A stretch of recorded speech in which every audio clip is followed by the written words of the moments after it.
Hello and welcome to the Sleepy Scientist. Tonight, we're bending time ever so gently. You see, time doesn't always tick the same for everyone. Sometimes it stretches. Sometimes it folds. From the ticking of your bedside clock to the heartbeat of stars drifting at the edge of a galaxy, time is not as steady as it seems. This is our quiet journey into time dilation, the science of slowing time, of speeding it up, and of understanding just how strange and wonderful it truly is. This video is designed to help you unwind, perhaps even lull you into a peaceful slumber. But if you find yourself still awake, intrigued by these gentle ripples in the fabric of reality, well, at least you'll be dreaming with a little more wonder. So, before we drift into the cosmos, I'd be so grateful if you'd tap the like button. And if you're enjoying these bedtime explorations, consider subscribing to help this sleepy corner of the universe grow. I'd love to know, where in the world are you listening from tonight? Is it midnight where the stars are peeking through your window, or is it a quiet afternoon nap in your cozy corner? Let me know in the comments. Now, take a deep breath. Let the clocks fade. Get comfortable. This is your time to slow down, and time itself might just slow down with you. You lie down. The quiet hum of your day begins to fade. Outside, the sky stretches wide, and somewhere above you, a satellite arcs in silent flight. Down here, on Earth, your phone rests by your side, its clock glowing steady in the dark. Up there, that satellite carries its own time, its own rhythm. Two clocks, two locations, and already they disagree. It's a small difference, measured in billionths of a second. But space has a way of making small things significant. Your phone relies on signals from that satellite to know where it is, to know where you are. But without a secret correction, it would misplace you by miles. Because time's so fixed, so reliable in your pocket slips, just slightly in the sky. You don't feel it. You don't hear the seconds stretch or condense, but they do, quietly, constantly. The ticking in your body, your heartbeat, your breath trusts that time is steady. And for most of your life, it is. But time behaves differently when it's farther from Earth, or when it's moving fast through space. Close your eyes. Let's float there together, just above the clouds. Let your breath rise gently, like a leaf on windless air. Now you're drifting beside the satellite, watching Earth curve beneath. Its oceans shimmer like a calm animal. Cities pulse in soft constellations. And here, in this quiet orbit, the clock ticks a little faster. How can this be? How can something so precise, so anchored, behave so strangely just because it's moving? The answer isn't magic. It's motion and mass. It's the soft, invisible fabric of reality, bending just enough to matter. The ticking of that satellite's clock, the very measure of time, is being gently stretched, because space and time are not separate. They are threads of the same cosmic cloth. That cloth bends under weight. The Earth, with its oceans and iron, core and mountains and motion, presses into it. Closer to Earth, time moves slower. Farther away, as the satellite glides higher, time lifts its feet and hurries along. This is the quiet truth that holds GPS together. To pinpoint your place, time must be corrected, nudged back into sync. You might not notice a second, but machines do, equations do.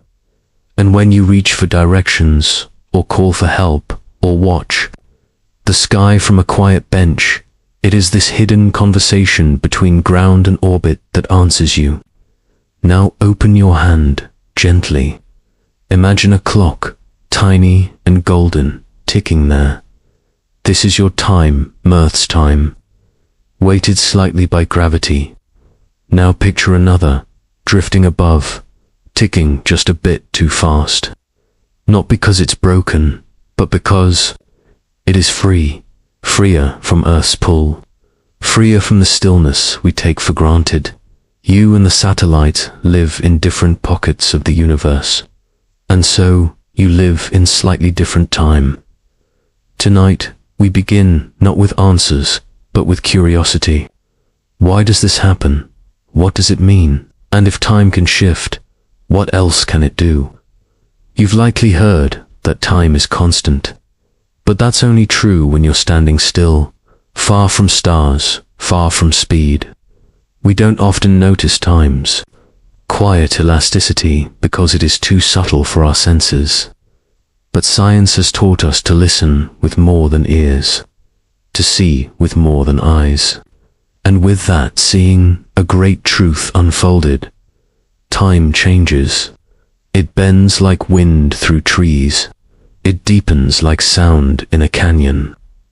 It slips just enough to remind us that it's not a ruler, but a river. And if time is a river, satellites are boats gliding through currents we cannot feel. They skim the surface of this cosmic flow, faster than you or I, and that speed, that movement, that distance from gravity's shore, all of it adds up to a different tempo. But what if you could feel it? What if your body were in orbit, your heart beating aboard a satellite? Would the world below seem slower? Would your own time feel different? Or would you only know the truth when you returned and found you had aged less? These are not dreams. These are truths proven with particles, with clocks, with astronauts. Truths whispered by satellites and measured by physicists who once doubted, then discovered that time was never as simple as it seemed. So here we are, you and I, cradled by Earth's gravity, yet reaching out to grasp a faster second in the stars. Tonight, let's drift a little further. Let's follow the shape of time itself. Let's step into the thoughts of one man who imagined light as a wave he could ride, a dreamer who redefined what a clock meant, and whose quiet genius would bend time forever, because the next step is understanding how Einstein came to see it all. Imagine time as a stream, not a roaring river, but a gentle one, slow, wide, patient. You sit at its edge, toes dipped into cool clarity, and the surface flows past like a soft breath. Most days, that stream seems to move in one steady direction, from morning's yawn to night's surrender. But tonight, as the moon rises and your eyes grow heavy, you begin to notice something else. The stream bends.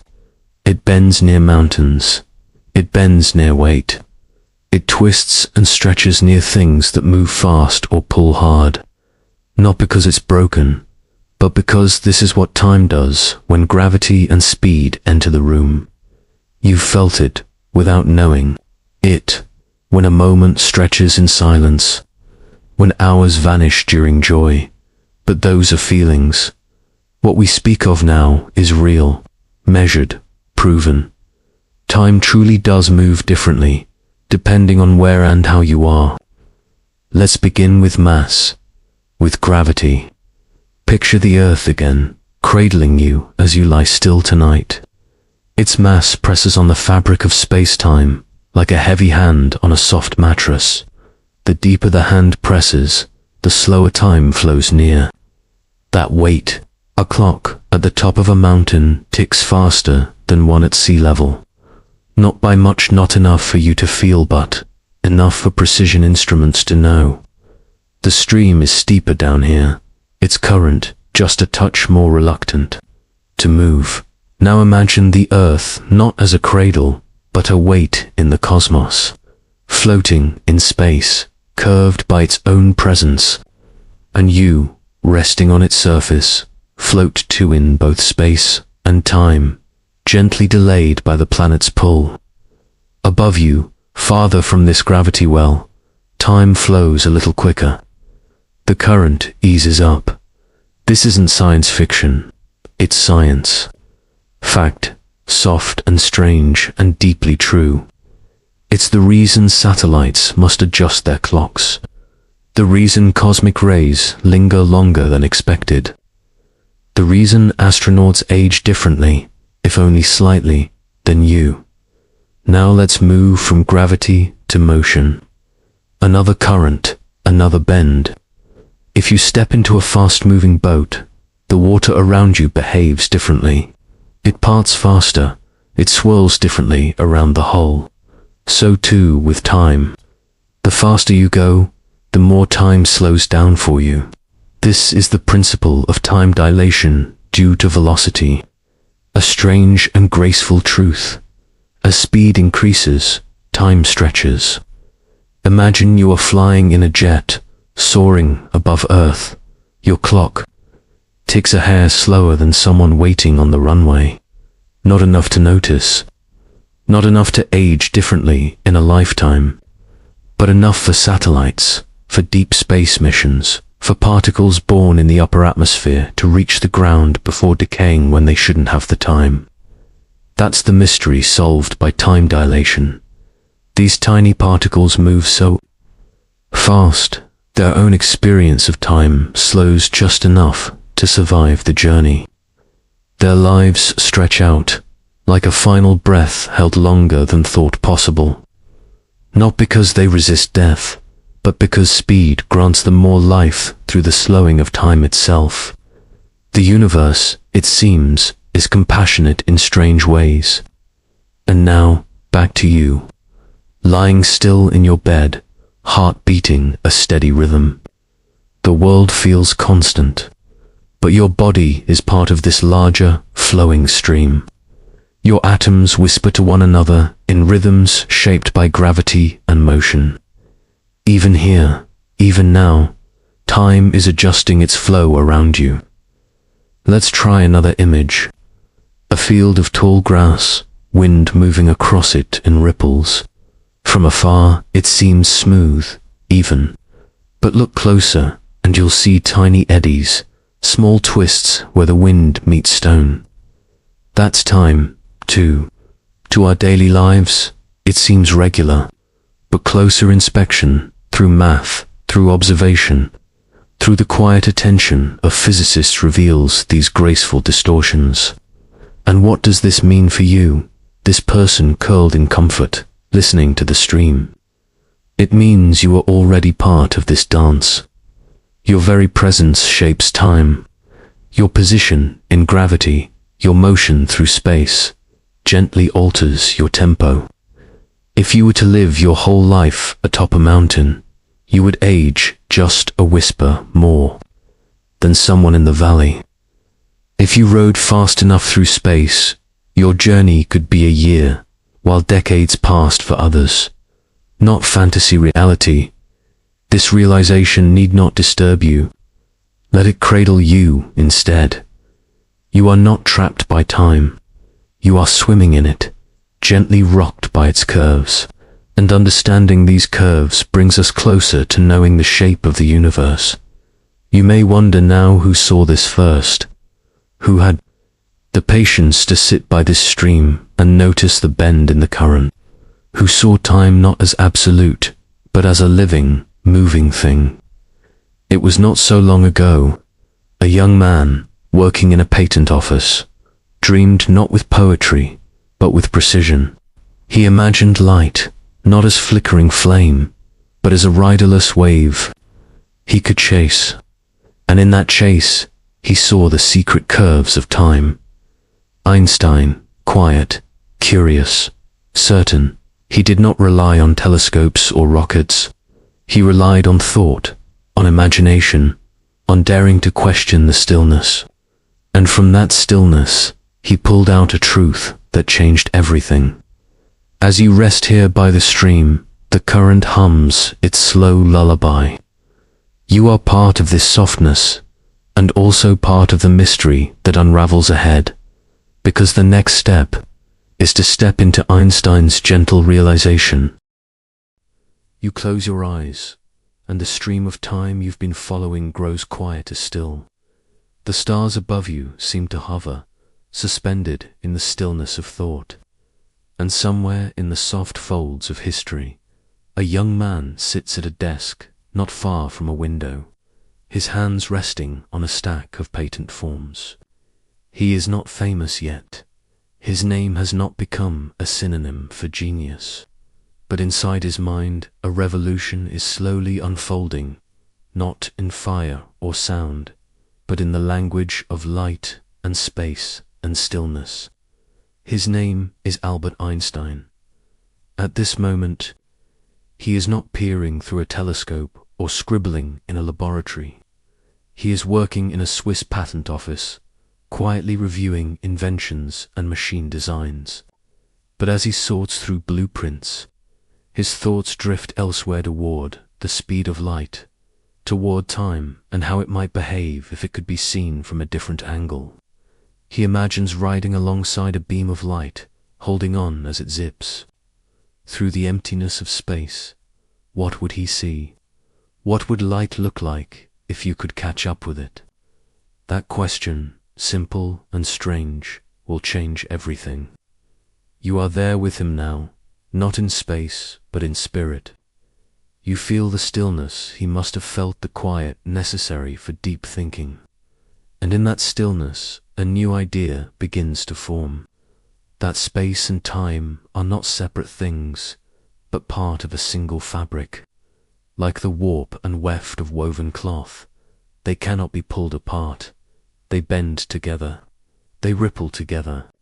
They make up the very stage on which the universe performs its dance. Einstein begins to realize that time isn't rigid. It doesn't tick the same for everyone, everywhere. Instead, it flows differently depending on how fast you move or how close you are to something massive. Imagine a clock strapped to a rocket. As the rocket accelerates, the hands of the clock slow, not because the clock is faulty, but because time itself stretches. Einstein calls this time dilation. It's not a trick of the eye, it's reality, proven by experiment again and again. And once you see it, you can't unsee it. This realization forms the heart of what Einstein would later call the special theory of relativity. In it, he shows that the faster you move, the slower time flows for you compared to someone standing still. The speed of light becomes the ultimate speed limit, not just for objects, but for information, for cause and effect, for time itself. It is the thread that ties everything together. No matter how fast you go, light always moves past you at the same speed. That constant, the speed of light, is the anchor around which all of relativity spins. Einstein sees something else, too. He sees that gravity isn't just a force pulling things downward. It's the warping of space and time caused by mass. A planet, a star, even your body presses into the fabric of space-time, creating dips and curves. Other objects follow those curves, what we call orbit or falling. But in truth, they are simply following the path laid out by bent space-time. Like a marble rolling across a stretched sheet, they are drawn not by force, but by geometry. As this idea deepens, so does your breath.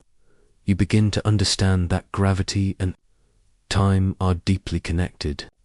Where gravity is strong near a planet, a star, or a black hole, time slows down. Where gravity weakens far out in space-time speeds up. It's not a theory anymore. It's a truth, quietly ticking all around you.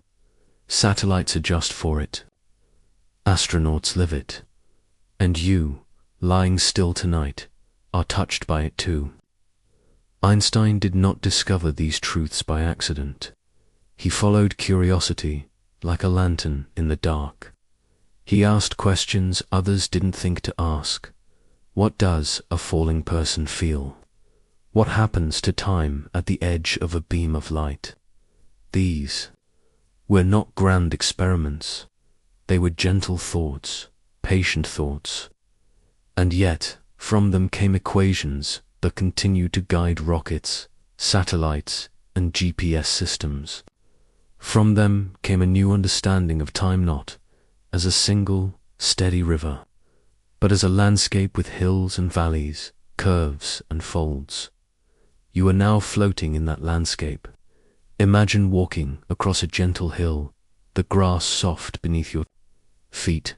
Time is like that hill, sloping gently here, rising slowly there. When you walk uphill, the effort is more. Time stretches. When you go downhill, you move easily. Time compresses. It's the same with gravity. The deeper the gravity well, the more time slows. You live at the bottom of Earth's gentle well, and above you, in the sky, satellites spin with slightly faster seconds. But Einstein's realization didn't stop with gravity or light. It stretched further into the idea that reality itself is shaped by the observer. That your position, your motion, your experience, all of it affects how you perceive time. There is no single, universal now. Instead, there are countless nows, each shaped by the observer's frame of reference. You and I may share a moment, but someone flying fast or far would experience a different slice of now. At first, this feels unsettling. If time isn't universal, what is real? But then a deeper calm sets in. Because the relativity of time doesn't break the world, it weaves it together. It means everything is connected. It means motion and mass, light and time are not separate things, but threads in the same tapestry, and you are part of it. Einstein didn't set out to comfort the world, but in showing us that time is not absolute, he gave us something quietly beautiful, the idea that the universe is more flexible, more gentle, more surprising than we ever thought. It isn't governed by rigid rules, but by relationships. It doesn't just exist, it responds. It bends, it adapts. It listens to the presence of stars, planets, and people. So tonight, as you lie still beneath this vast and curved sky, remember the clerk who dreamed in equations. Remember that stillness can hold answers, that questions can bend time, and that you are always moving through a universe that hums with understanding. And if time can bend, what happens when your heartbeat meets the orbit of a distant clock? Your heartbeat is soft, tonight steady, quiet, and sure. It drums its rhythm through your chest like a slow and faithful metronome. If you listen closely, you can almost feel it echo in your fingers, in your feet, in the rise and fall of your breath. It is your inner clock, invisible and intimate. But high above you, hundreds of miles away, another kind of rhythm beats. A satellite spins in its orbit, circling the Earth with mechanical grace. It carries a clock, too so precise, it loses only a billionth of a second in a day. And yet, that tiny drift matters, because up there, the rules are slightly different. The clock on that satellite does not keep time the same way your body does down here. It ticks just a little too fast. You are grounded, embraced by gravity, your body resting in its pull. The satellite, though still held by Earth's invisible hand, dances farther from the center, lighter, freer, gliding at speeds your body will never know. These differences, your stillness, its motion, your closeness to Earth, its distance, change how time flows for both of you. The satellite's clock runs ahead of yours by about 38 microseconds every day. It's nothing you would notice if you were watching it with your eyes. But in the delicate language of signals and distances, even a few microseconds become a shout. If left uncorrected, That tiny mismatch would throw GPS off by kilometers in just a single day. You would look at your phone and find yourself on a different street or in a different town entirely. Time, it turns out, is not a one-size-fits-all rhythm. It stretches and compresses based on your frame of reference. Down here, your heartbeat sets the pace of your life. You measure moments in breath and memory. But up there, time skips slightly ahead, like a dancer who's always just one step in front. It's as though the satellite is on a moving walkway. At the airport, gliding ahead even when it appears still. Meanwhile, you walk at a normal pace on solid ground. Each of you sees the world pass by, but the satellite's stride gains distance, gains time. And yet, for the satellite, everything feels normal. It doesn't know what seconds are moving too fast. You don't feel yours are moving too slow. Time feels personal, constant, but it is neither. What makes this difference even more poetic is that both your body and the satellite rely on precision. You rely on your heartbeat to carry oxygen, to mark the rhythm of sleep, thought, emotion. The satellite relies on its atomic clock to broadcast its location to Earth. Your body trusts blood and breath.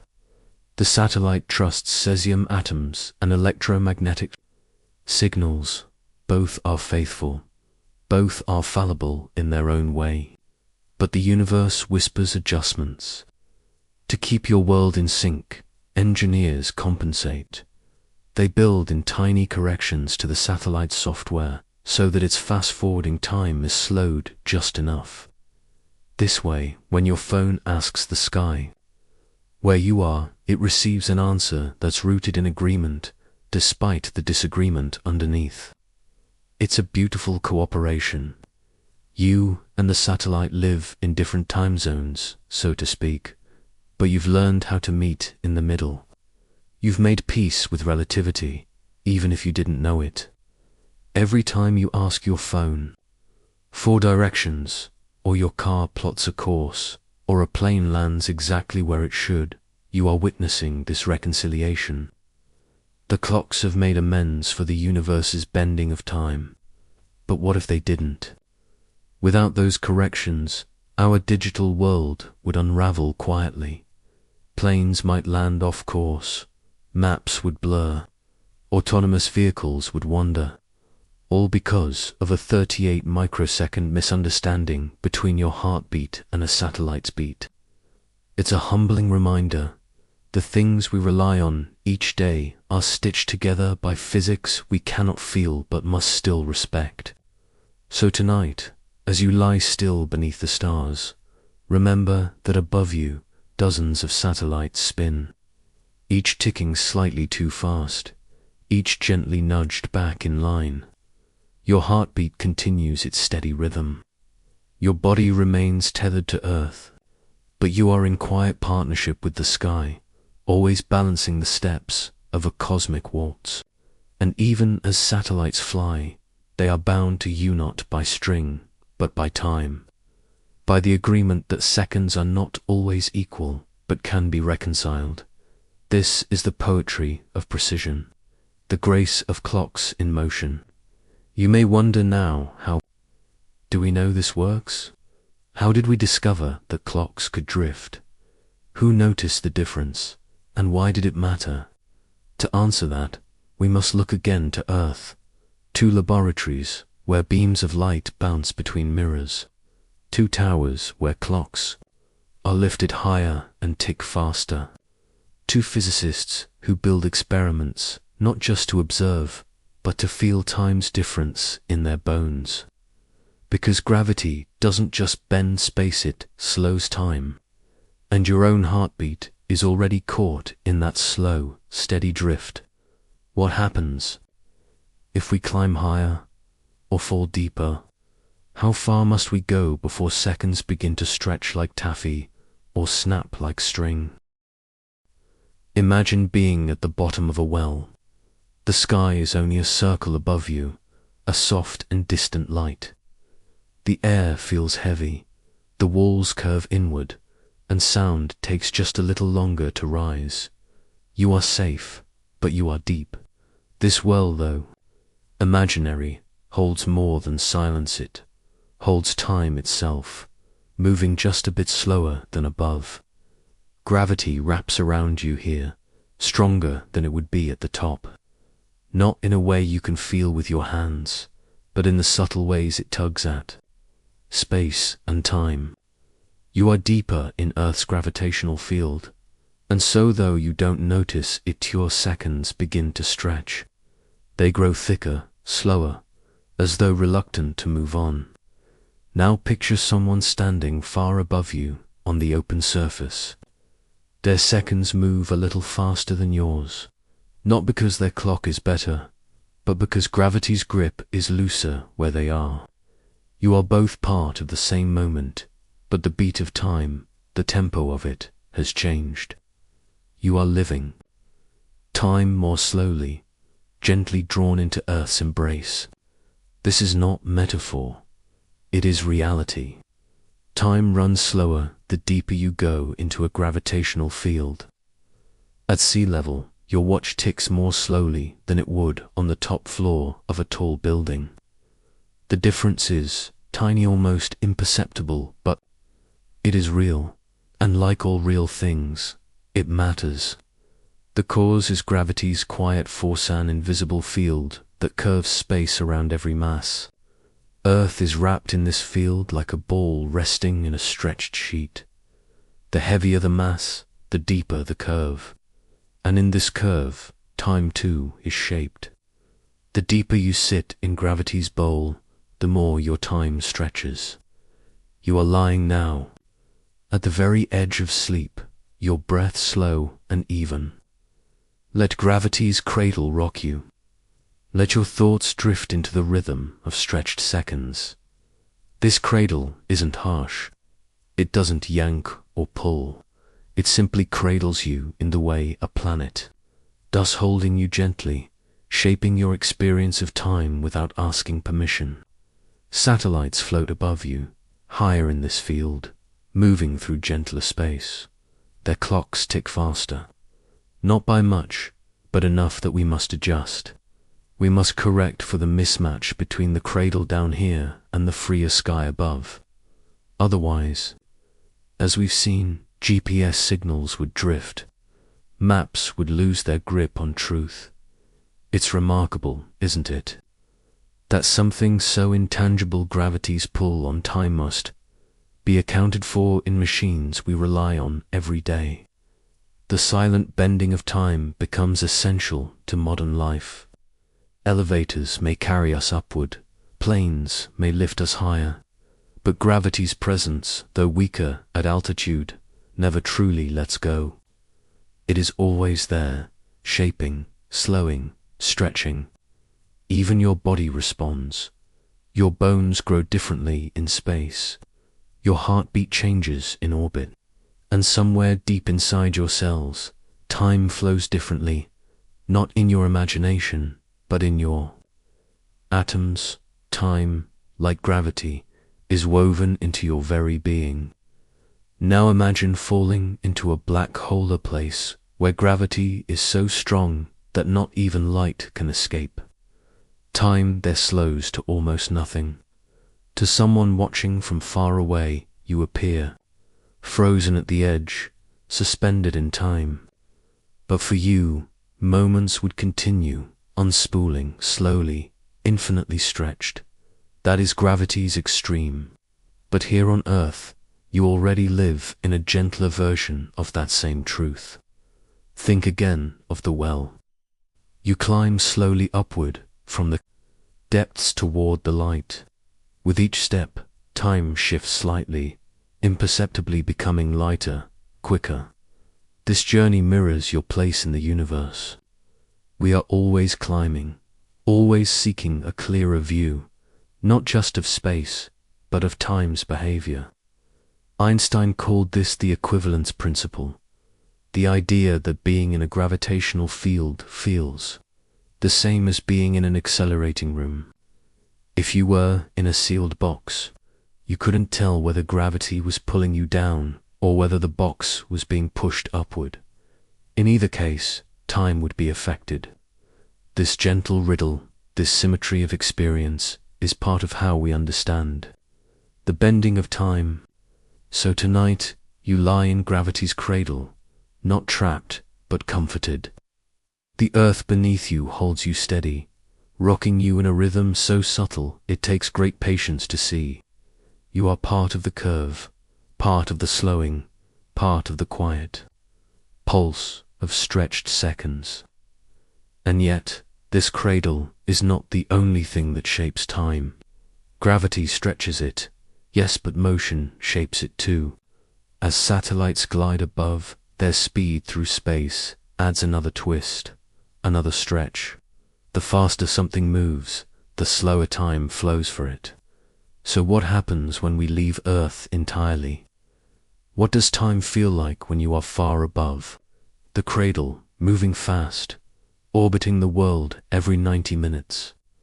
How do astronauts experience time when their hearts beat slightly slower than ours? To find out, we must go higher. We must step aboard the International Space Station and feel time. From above, you are floating now. Not in a dream, not yet, but in orbit, above the clouds, where the sky no longer ends in blue. Below you, the earth spins softly in its ancient rhythm, while up here, another rhythm begins to whisper. You feel it first, not in your skin, but in your seconds. Time is not what you thought it was. It bends, it stretches, it waits for no one, and yet, if you move fast enough, it begins to slow, just for you. Out here, velocity is not just a number, it's a story, a whispering secret exchanged between gravity and speed. And you, quiet observer, are nestled between those two great forces. There's a satellite just beyond your window, a smooth, silver-eyed traveler arcing across the edge of the night. Its clock, ticking dutifully, tells a different time than yours. Not because it is wrong, but because it is fast. And in space, fast means slow. This contradiction feels like a riddle wrapped in starlight, and you listen closely as physics recites its poetry. Einstein, long before rockets, imagined this truth, that time does not march in lockstep for all things, that when you race through space, time begins to loosen its grip. The faster you go, the slower your time flows. This isn't just theory, it's real. The satellites that help you navigate the world below must correct their clocks every day because they move so quickly around the Earth. Left alone, their seconds would drift, becoming minutes, then hours, then days out of sync. Your phone, your maps, your timing, all would crumble into confusion. So, tiny adjustments are made, gentle nudges, like tucking time back into place. Imagine, for a moment, that you're on one of those satellites, not made of metal and code, but of breath and bone. Your body circling the earth at thousands of miles per hour, your thoughts stretched across a trail of stars. Inside your vessel, your clock ticks calmly. Nothing feels unusual. But down below, your twin, identical in every way, remains. On Earth, they drink tea, they read, they walk along a quiet beach. Their seconds tick onward too, but not quite like yours. Years later, when you return, if you could, they would be older than you. Not by illusion, but by truth. Time has favored them differently. It has flowed around you more slowly, because of your speed. This is called time dilation. It is not science fiction. It is science whispering gently to itself across vast stretches of speed and space. At first, it's hard to feel. The effect is small at human scales. A plane moving through the sky experiences just a tiny ripple in time. microseconds, stolen or added, but stack up speed like cosmic bricks, and the effect grows. Orbit faster, travel near light speed, and time begins to bend dramatically. You become a traveler not just through space, but through time itself. The heart of this truth is simple, and yet endlessly mysterious. Time and space are not separate threads. They are woven together, a single fabric. Pull one, and the other shifts. Push hard enough, and you can reshape your path through both. You are not just where you are when you are. In your orbiting cradle, you begin to wonder, what does it mean to live slower? Not metaphorically, but literally. What does it feel like to be out of sync with yourself, with the world you left behind? Does your soul age at the speed of your body or the speed of your journey? Imagine living your life on a spaceship, hurtling toward a distant star. To you, the journey takes 5 years, but on Earth, decades pass. Whole generations bloom and vanish while you remain unchanged. You are both a part of the story and removed from it, like a comma caught between sentences. And still, time does not stop. It only shifts its rhythm to your motion. There's a softness in this paradox, something almost tender, the idea that the universe allows each being to carry time differently, like a private clock ticking in your own key. But there is also something lonely in it, to drift ahead or behind, to age differently than the ones you love. This is not just science. It's sorrow and wonder and a kind of quiet awe. You think of satellites again, of how we correct them, keep them aligned, nudge their clocks into harmony with our own. Perhaps this is what we do, too, with our stories, our relationships, our memories. We drift, we hurry, we fall behind. But we find ways to realign. You watch as Earth rotates beneath you, greens and blues and clouds spinning like lullabies. You are racing around it, and yet you feel still, because motion, like time, depends on where you look from. The stars around you feel unmoving. The silence deepens. The seconds tick on, just a little slower than they would below. And you realize, speed and time are not enemies. They are dance partners. The faster you whirl, the slower you feel the music. And perhaps, in some strange way, this is how the universe teaches us to listen more carefully, to pause, to feel the weight of a second, to understand that the tempo of life is not fixed, not absolute. It is relative, as personal as breath. You are drifting now, no longer bound to the Earth's frame of reference. You carry your own time like a pocket watch tucked into the lining of your soul. And even though it ticks just slightly out of step, it is still yours. Out here, in the hush, between stars, you wonder if motion can stretch time. What can gravity do to it? You hold your phone in your hand, a quiet object, resting, glowing, familiar. It seems simple, almost sleepy. But inside, a quiet storm of light and logic swirls. Because this tiny device knows exactly where you are, not because it sees you, but because it listens. High above, in the soft dark of space, dozens of satellites spin. Each one carries a clock, steady, precise, beating out seconds like a lullaby.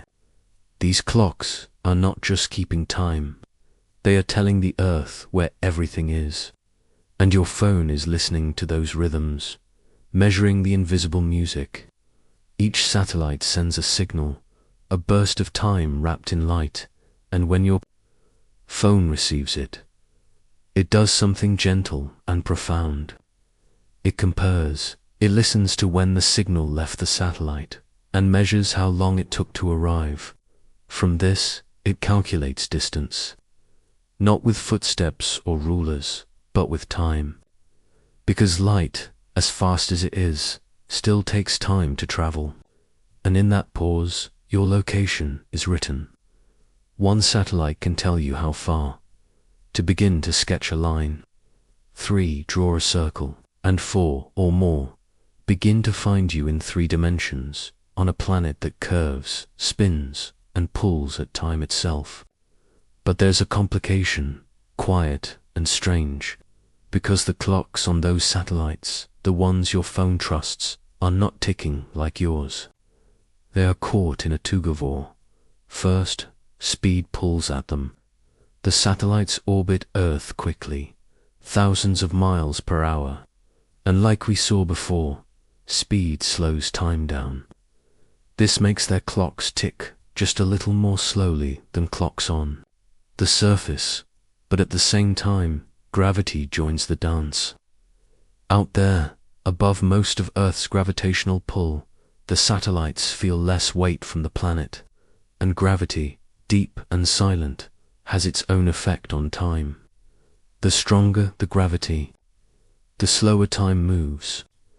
So, up high, where Earth's grip is gentler, the satellites' clocks tick a little faster. 2 effects. One from speed, which slows time down. One from gravity, which speeds time up. And here is the delicate twist. They do not cancel each other out. In fact, the gravity effect is stronger. So the net result, the satellite clocks, if left alone, would tick faster than ours on the ground. Faster by about 38 microseconds per day. It doesn't sound like much. A microsecond is a millionth of a second. But GPS works by measuring time with astonishing sensitivity. If those tiny differences were ignored, your location could be off by miles. You could be standing in a forest, and your phone might think you're swimming in the ocean. So every day, tiny corrections are made. The GPS system accounts for time dilation from both speed and gravity. Relativity isn't a theory tucked in a book. It's baked into every calculation that tells you where you are. You are here because time bends in predictable, beautiful ways. Let's slow down and picture it. Imagine time as a flowing river. On the surface of Earth, it moves at a gentle pace, steady, deep, familiar, but in orbit, the river picks up speed. The flow is faster, lighter, as if the water has found a steeper path to fall. Meanwhile, a clock on the ground is like a leaf in slow current, and a satellite's clock is a leaf in faster water, drifting ahead. If we didn't know this, if we didn't account for the slope and the flow, the 2 leaves would never stay aligned, and we'd be lost. Your phone depends on a kind of trust. It assumes the universe behaves just so, that light travels at the same speed, that clocks can be corrected, that time itself is a terrain we can map, and it works. Not because space is simple, but because it is consistent. The deeper truth beneath all this is breathtaking. To know where you are, the universe must understand how time bends for you. Your position on Earth is written in time, and you carry that knowledge quietly, in your pocket, in your palm, each time you check a map or follow a signal home. There is something deeply human in this, that even in an age of satellites and algorithms, you find your place not just through machines, but through understanding. You are here because the clocks above you are tuned, not just to each other, but to you. Because gravity curves space, and motion stretches time, and yet in the midst of it, you can still be found.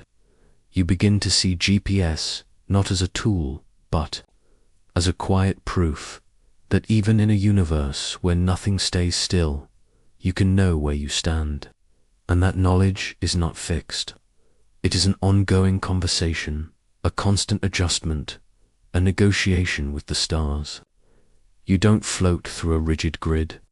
You drift through a living, bending world, and every signal is a whisper asking, "Where are you now?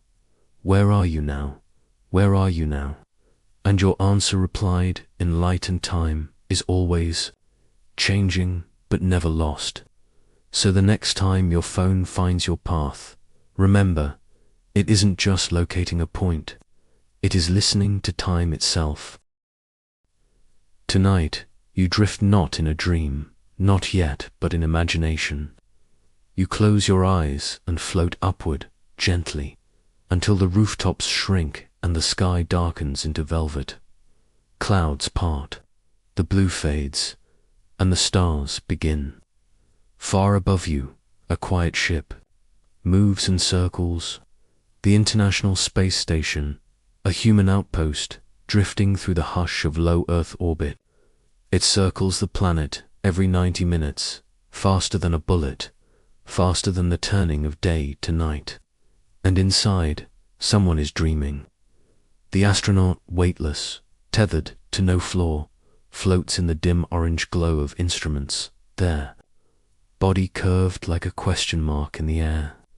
They breathe slowly, rhythmically, but while they rest, time is already slipping, because out here, above most of Earth's gravity, seconds tick just a little more freely. It's not something they can feel. They stretch, they sleep, they laugh with mission control. Their heart beats as it always has. But physics, silent, watchful, has already adjusted the pace. Down on Earth, your own heart beats in time, but your seconds, rooted to the heavier pull of gravity, tick just slightly faster. If you and the astronaut lived parallel lives, same meals, same smiles, same songs, but one of you remained on Earth and one of you stayed in orbit for years, you would not return the same. Not embody that too, perhaps, but in time, when the astronaut came home, they would have aged ever so slightly less than you. A fraction of a second, perhaps, but still different. This is not fantasy, it is physics. It is time dilation. Once again, but now shaped by gravity more than speed. Even though the space station moves quickly, around 17,500 miles per hour, its position, farther from Earth's gravitational center, makes time tick just a hint faster. And these two effects, speed, which slows time, and gravity, which accelerates it, tug at each other gently like waves. On the space station, their effects nearly balance out, but not perfectly. In truth, the astronaut's clock moves just a bit slower than yours, a few milliseconds per year. It's a strange kind of poetry, a person floating above the Earth, chasing sunrises and sunsets, aging more slowly than their twin on the ground, like a dream paused mid-breath. Happened before this comparison. In 2015, astronaut Scott Kelly spent nearly a year in orbit, while his identical twin, Mark, stayed on Earth. Identical genes, similar routines, but separated by distance, gravity, and time. When Scott returned, scientists measured everything they could: his muscles, his blood, his cells, and yes, the time he'd lived. He was younger, not by much, but by enough to notice. And still, you wonder, what does that mean? What is a moment when a moment isn't shared equally? If two people say now at the same time, but one of them is racing around the planet is now still the same. This is the mystery. Time is not a universal drumbeat. It is a rhythm that changes with motion and mass. And yet we live as though it is one. We hold birthdays, we make appointments, we say forever as if we mean the same thing. But physics knows better. The universe does not promise synchronicity. It only promises relativity. You breathe in. You picture the astronaut again, curling beneath a porthole, watching the earth spin by. They see the curve of continents, the shimmer of auroras dancing in violet arcs. They orbit over cities lit up like fireflies, and with each circle, time nudges ever so gently. They dream of home, of trees and laughter, and the way shoes feel on the ground. They dream in seconds, slightly stretched, and you, down here, dream in seconds, slightly compressed. It's such a small thing, but it's there. The clocks don't lie. Maybe this is what makes space travel so strange. Not just the distance, not just the silence, but the dissonance of time itself. When we send someone away from Earth, we do not only send them through space, we send them ahead or behind in time, and they return just slightly out of step, like a note held too long in a song. You lie in bed and imagine floating, your body curled in weightlessness, watching time flow differently than the world you left behind. Would you feel it? Would you sense the pause? Or would it only reveal itself later, in comparisons, in echoes? Science can measure it. Clocks aboard the ISS are corrected constantly, tuned to the beat of Earth's deeper rhythm. Because time, like any great system, needs alignment, or else we drift. Even dreams are shaped by the flow of seconds. Even memories are stamped with the pace of time. And when that pace shifts, even slightly, what becomes of the moments we thought we shared? Perhaps they remain real, just different. Like watching a sunset in one city, while someone you love watches it an hour later in another. The sun still sets, the colors still burn, but the timing is yours alone. You are always moving through time, but never quite at the same speed as anyone else. Maybe that's why connection feels so tender, because it's not just two people meeting in space, it's two timelines trying to align. And sometimes they do, perfectly, even for a breath. And in that breath, the universe becomes a little more human. You and the astronaut, the dreamer and the grounded, the faster and the slower, all drifting through a world where time is not fixed but felt. You close your eyes. You are floating now through the smallest curve in time, wondering softly if a clock can slow above the earth. What happens when it falls deeper, not into orbit, but into the shadow of something so heavy? Even time can no longer escape. You are far from home now, far beyond the drifting satellites, past the comfort of Earth's slow gravity, beyond the circuits of astronauts, into a silence so vast it seems even thought must travel slower here. Here, time does not glide in. Even rhythms, it twists, it tugs. It tightens into curves, so steep, even light cannot always keep up. You are floating gently, eyes wide open in the dark. The stars do not blink. They burn, and somewhere ahead, invisible but undeniable, waits the strangest of all destinations, a black hole. You don't fall into it. You are only here to watch, to feel, from a quiet distance, how the universe folds in on itself, how time, like fabric, can crumple under weight. Black holes are not holes at all. They are places where gravity becomes so intense that space and time collapse into something new. A collapsed star, once shining like the sun, has now curled in on itself, not into nothing, but into something deeper than understanding. You hover just outside its edge. This edge has a name, the event horizon. It is not a surface, but a threshold, a boundary in time as much as in space.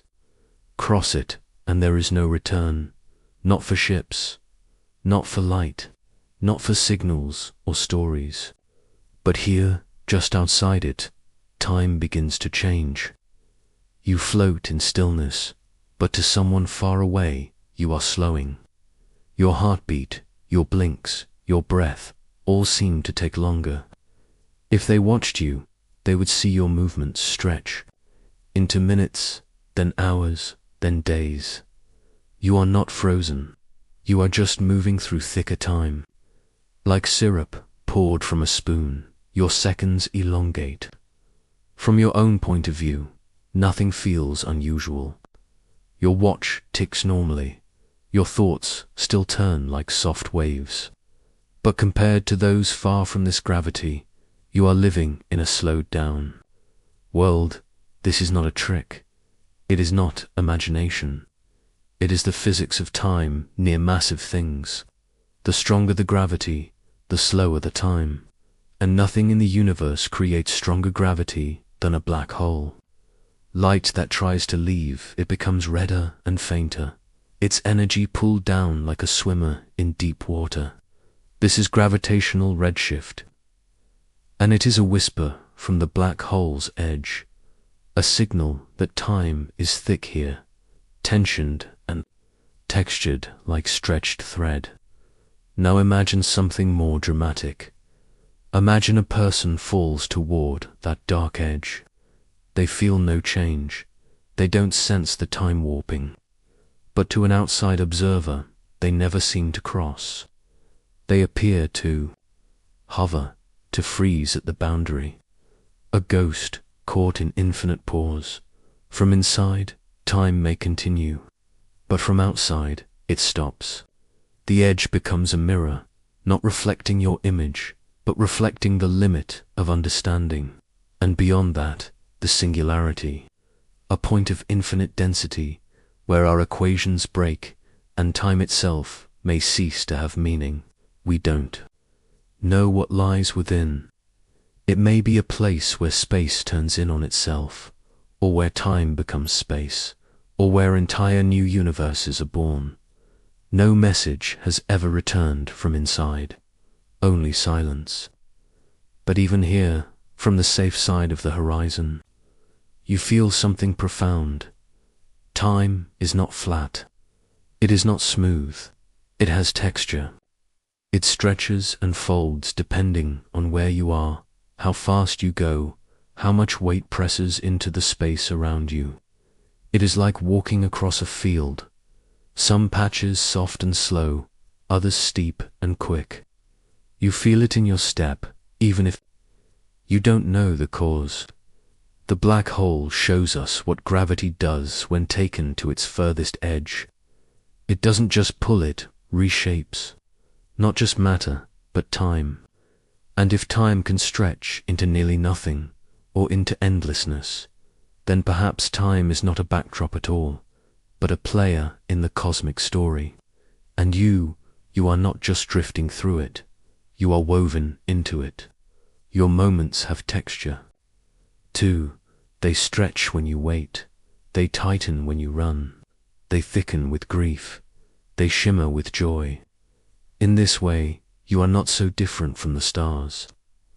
Astronomers observe black holes by watching what orbits them. Light bent, gas spiraling, in clocks ticking strangely. They map these invisible beasts not by sight, but by their effects. And time is the most honest of those signals. Just as a soft breeze can reveal the shape of air, so too does warped time reveal the shape of space. Even here on Earth, we feel this texture. Time flows a little slower at sea level than on a mountain peak. Not enough for you to feel, but enough for atomic clocks to notice. Enough to matter. Your life is built upon these delicate differences.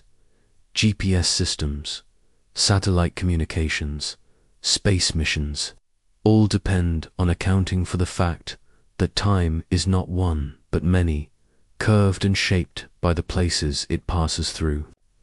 And so tonight, as you rest with your breath slow and your heart calm, know that your seconds are sculpted by the invisible hands of gravity. Even here, You are being rocked in the quiet arms of time.